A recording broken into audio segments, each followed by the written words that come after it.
Buset daag, nasi bener jadi ojol. Malam dapat orderan antar kopi sama mie goreng ke Pulbus tua di pinggiran Jakarta.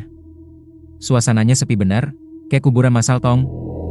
Dengkul gue udah gemeteran kayak kipas angin bobrok. Nah itu dia, ada kaki orang selonjoran di kolong bus.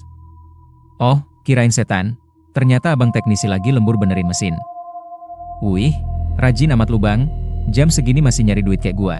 Ini paketan kopinya bang. Loh. Bang, muka lu kenapa rata begitu?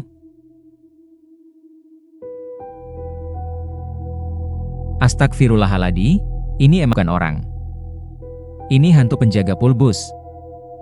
Nyak, tuluung, kagak jadi minta bintang 5. Kopinya ambil bae buat ronda gaib lu bang. Nyak, anak lu kapok nerima orderan Pulbus, kuabur. Siapa yang pernah dikerjain setan Pulbus juga? Komen di bawah ya.